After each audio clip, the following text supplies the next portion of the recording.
जय हिंद। आप सभी का युवराज क्लासेस में हार्दिक अभिनंदन है।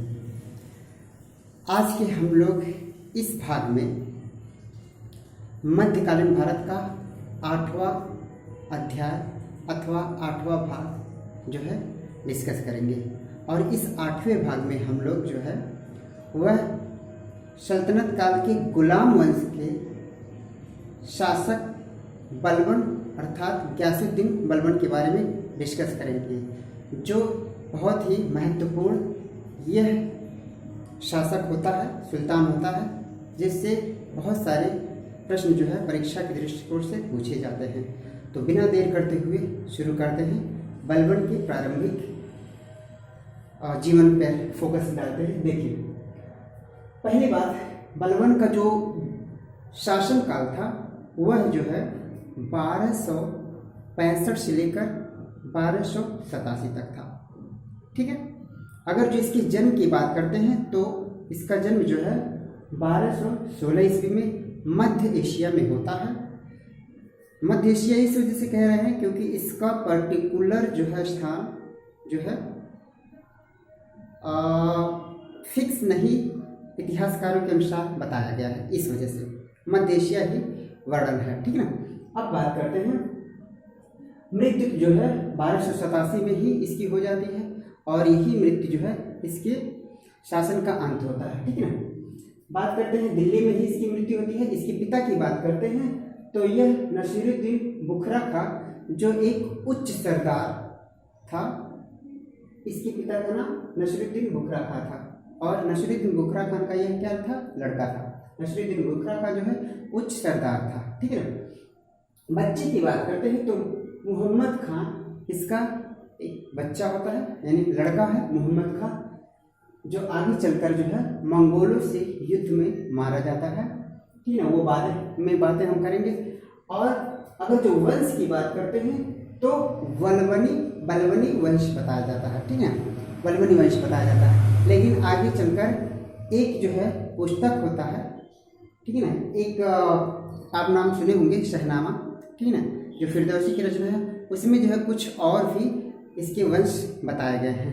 वो बाकी हम लोग डिस्कस करेंगे। ठीक है। बात करते हैं पोते की, तो पोते में जो है मुइजुद्दीन कैकवात होता है, रुकनुद्दीन कैकवात, ये दो इसके प्रमुख पोते होते हैं। परपोता की बात करते हैं तो शमूद्दीन कैमूर्स होता है, इसका परपोता होता है। और यही शमूद्दीन कैमूर्स जो होता है गुलाम वंश का अंतिम सुल्तान होता है, यह अंतिम शासक होता है। ठीक है। पूछता है कि गुलाम वंश का अंतिम शासक कौन है, तो गुलाम वंश का अंतिम शासक यही शमूद्दीन कैमूर्स। अब बात करते हैं इससे संबंधित इसके प्रारंभिक जीवन का कुछ और महत्वपूर्ण बिंदु है, कैसे यह शासक बनता है और शासक से पहले यह क्या रहता है, इसके बारे में चर्चा करेंगे। ठीक है। देखिए, वास्तव में यह जो था मंगोलों के द्वारा इसका बचपन में ही, यानी जब यह छोटा था तो मंगोलों के द्वारा इसका अपहरण कर लिया जाता है और मंगोल जो है ले जाते हैं उठाकर इसको अपहरण करके, और बाद में जो है इसे जो है ख्वाजा जमालुद्दीन के द्वारा बेचा जाता है। यानी ख्वाजा जमालुद्दीन जो है मंगोलों से इसको क्या कर लेते हैं, खरीद लेते हैं। किसको? मंगोलों को इसको खरीद लेते हैं ख्वाजा जमालुद्दीन। ठीक है ना। और ख्वाजा जमालुद्दीन जब मंगोलों से खरीदते हैं तब यह बाद में फिर दिल्ली के बाजार में इल्तुतमिश के द्वारा बलबन को खरीदा जाता है और यह इल्तुतमिश का गुलाम होता है, जो तुर्कान चहलगामी का एक प्रमुख सदस्य होता है बलबन। ठीक है ना। चलिए, रजिया सुल्तान के हम बारे में बात करते हैं थोड़ा सा कि रजिया सुल्तान के शासनकाल में यह किस पद पर था। तो रजिया सुल्तान के शासनकाल में यह आमिर शिकार के पद पर आसीन था। अच्छा, रजिया सुल्तान के शासनकाल में ये तो था ही, साथ ही साथ इल्तुतमिश के शासनकाल में भी यह महत्वपूर्ण पद पर था, क्योंकि यह बहुत योग्य था। योग्यता के आधार पर इल्तुतमिश ने जो है इसको कुछ जिम्मेदारी भी दिए थे। बात करते हैं बहराम शाह के समय में, यानी रजिया के बाद जो है बहराम शाह जो है दिल्ली का शासक बनता है। तो बहराम शाह के शासनकाल में जो होता है यह आमीर आखुर पद पर जो है आसीन होता है। आमीर आखुर, ये आमीर आखुर क्या होता है, अस्तबल का प्रधान जिसको कहते हैं, यानी घोड़े का जो अस्तबल होता है उसका मुखिया बनाया जाता है बहराम शाह के शासनकाल में। और यही बहराम शाह जो है बाद में इसकी मृत्यु हो जाती है। सॉरी, बहराम शाह की मृत्यु जो है बाद में होता है, यह 1236 में नहीं होता है, 1236 में रुकनुद्दीन फिरोज का होता है। ठीक है, तो बहराम शाह के शासनकाल में जो है अमीर अकबर बना होता है। बहराम शाह के बाद अलाउद्दीन मसूद जो है, अलाउद्दीन मसूद शाह जो है वह दिल्ली का सुल्तान बनता है और इसका कार्यकाल जो है 1242 से लेकर 48 के ईस्वी में होता है। और अलाउद्दीन मसूद शाह के समय में ही बलबन जो है वह अपना प्रभाव यानी अपनी शक्ति जो है बढ़ाना शुरू कर देता है। ठीक है, देखिए बलबन जो है अलाउद्दीन मसूद के समय ही अपनी शक्ति बढ़ाना शुरू कर देता है और बाद में एक षड्यंत्र के द्वारा अलाउद्दीन मसूद शाह की जो है बलबन क्या कर देता है, हत्या कर देता है। और इसकी हत्या के बाद जो है बलबन जो है अलाउद्दीन मसूद की हत्या कर देता है और अलाउद्दीन मसूद की हत्या करने के बाद बलबन जो है नसीरुद्दीन महमूद को जो है दिल्ली की गद्दी पर बैठाता है।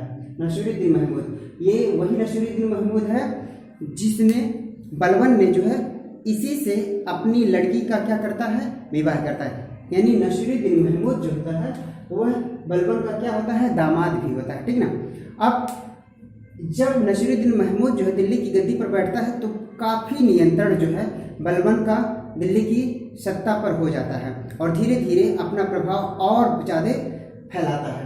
बाद में जो है नसीरुद्दीन महमूद जो है यह काफ़ी शांतिप्रिय था और इतना शांतिप्रिय था कि इसी के समय में जो है जो तुर्की सरदार थे और सुल्तान के बीच में संघर्ष जो पहले होता था वह एकदम शांत हो गया था। इसका शासनकाल बहुत शांतिप्रिय था और यह अपने यहाँ से एक क्वेश्चन पूछता है, नसीरुद्दीन शाह महमूद की बात करते हैं तो यह एक ऐसा सुल्तान था जिसने अपना जीवन जो है टोपी सीकर जो है अपना जीवन टोपी सीकर यापन करता था। या ठीक है ना। तो पूछता है कि कौन सा सल्तनत काल का सुल्तान है जिसने अपना जीवन जो है निर्वाह है वो टोपी सीकर किया था, तो नसीरुद्दीन महमूद शाह है। ठीक है।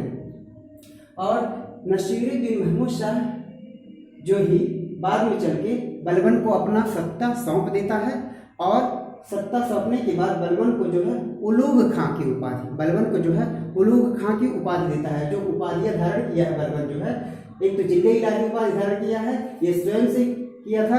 जिले इलाही जो उपाधि है यह बलबन स्वयं से धारण किया था। बात करते हैं उलूग खां की उपाधि की, तो उलूग खां की उपाधि जो है नसीरुद्दीन महमूद शाह ही जो है बलबन को उलूग खां की उपाधि देता है। ठीक है।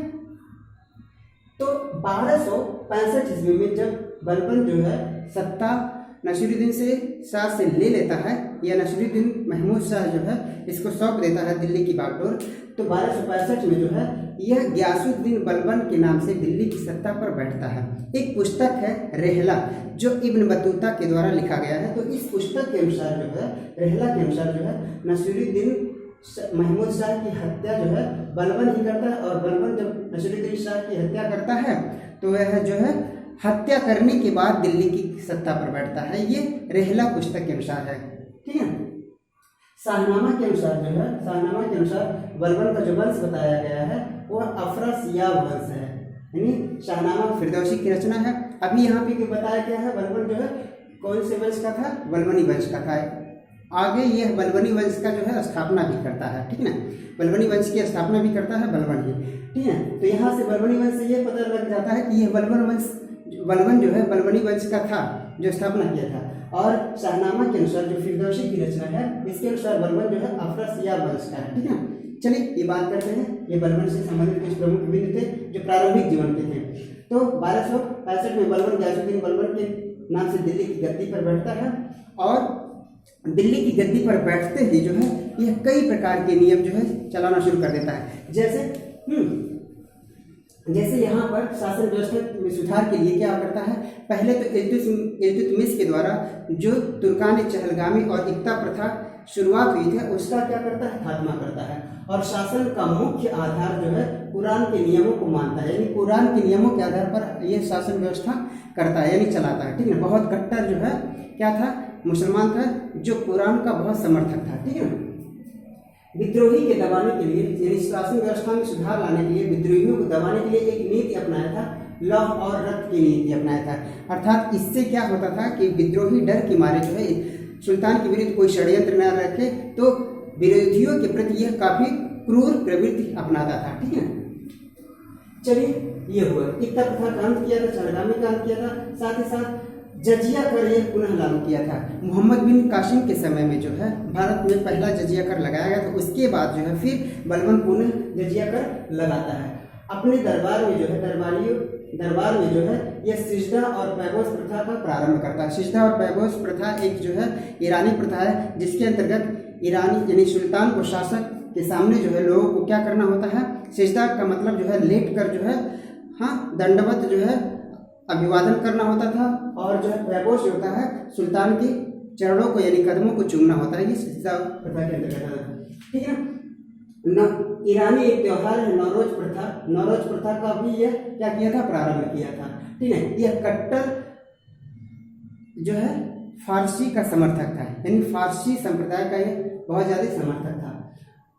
दीवाने ए अर्ज एक विभाग की स्थापना किया था जो सैन्य विभाग से संबंधित था। यह जो है बलबन के द्वारा ही स्थापित किया गया था। और दरबारी कवि की बात करते हैं तो अमीर खुसरो और अमीर हसन ये दो प्रमुख दरबारी कवि थे, किसके, बलबन के। साथ ही साथ दरबारियों को मदिरापान का निषेध था, यानी बलबन के दरबारी जो है मदिरापान नहीं कर सकते थे। यह ऐसा दरबारियों के लिए क्या था, आदेश था। साथ ही साथ दरबार में हंसना मना था, यानी जो दरबार में शिष्टाचार का उसको कड़ाई के साथ पालन करवाता था। इसके साथ साथ जो है फारसी परंपरा का समर्थक था। अपने चचेरे भाई शेर खान की हत्या करवा देता है जहर देकर। इसके साथ साथ मंगोलों में जो है 1885 में यह इसका पुत्र मोहम्मद खान जो है मारा जाता है, और पुत्र के वियोग में जो है 1287 में इसकी मृत्यु हो जाती है। ठीक है, और गुलाम वंश की बात करते हैं तो अंतिम शासक गुलाम वंश की बात करते हैं तो कैमूर था, शमूद्दीन कैमूर जो अंतिम शासक बनता है गुलाम वंश का। यहाँ से प्रमुख कुछ जो है बलबन से संबंधित इम्पोर्टेंट बिंदु थे जो परीक्षा की दृष्टि से महत्वपूर्ण थे। ये हम लोग जो है बहुत तेजी के साथ देखे हैं, और आप लोग स्क्रीनशॉट ले सकते हैं।